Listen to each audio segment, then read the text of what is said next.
Good. You guys got questions? What have you seen from the defensive line so far this spring?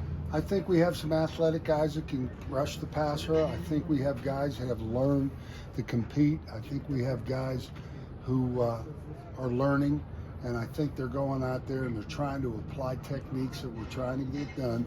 And, you know, there's been some positives and there's been some negatives, and we just got to keep on developing.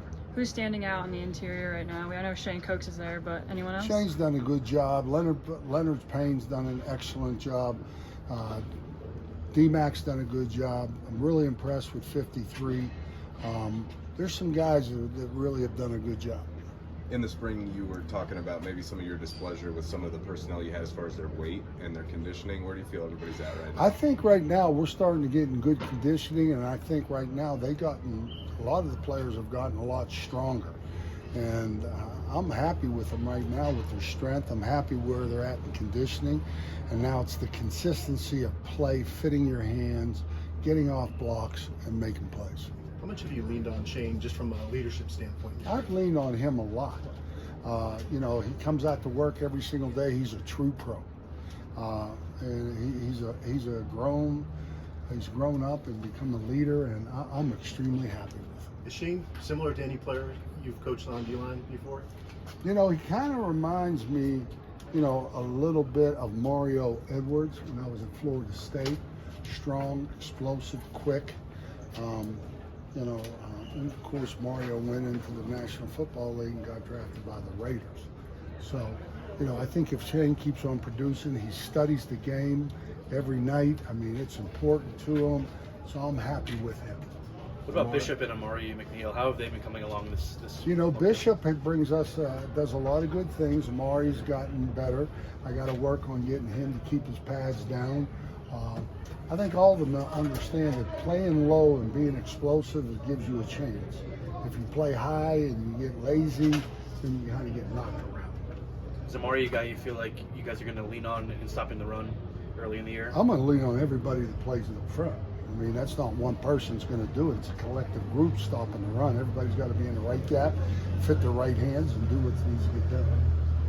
Coach, what happened with Chance Main that he didn't work out here?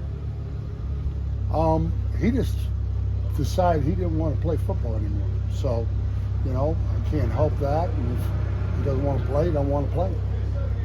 D-Mac's one of those guys that's been working both with you and Coach Williams on the edge. What about his versatility do you guys like? I like the idea of his quickness and his speed off the edge.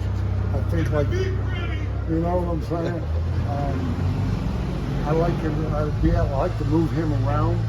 You have somebody that's like that moving around, you can bring him out in different spots. It's dangerous. It's hard for the offense to know where he's at. Is his pass rushing ability something you guys could really use in like those third and long situations where you might be able to slide him inside and things like that? Absolutely. At this stage, do you feel like you guys have a comfortable rotation of pass rushers Absolutely. that you've settled into? Absolutely.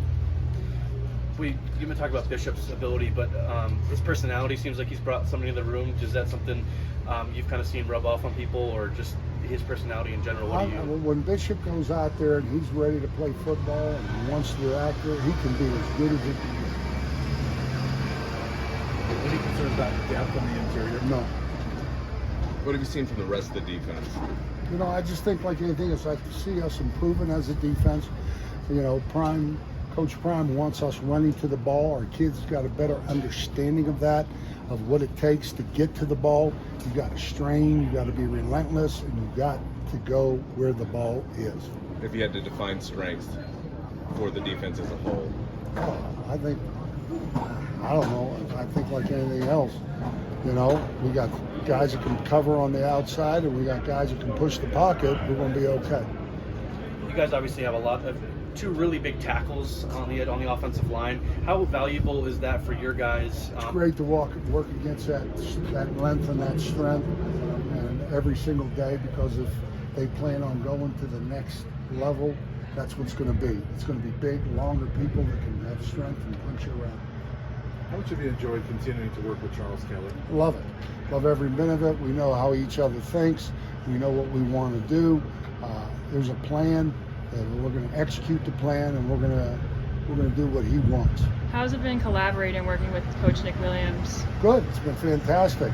Nick's a great young coach. He knows what the heck he's talking about. He's getting those guys to play hard on the edge. And when you got guys who are playing hard on the edge, evidence of 31, 15, and all the people that I've coached, it's pretty important. We talked to Coach Prime early in August. He said you guys don't have challenges, but you present challenges. What challenges are you presenting to your room? My bottom line is play good football, play relentless, play with great effort, and play with great technique. Good? Yeah, thanks. Thanks. Coach. Thank you.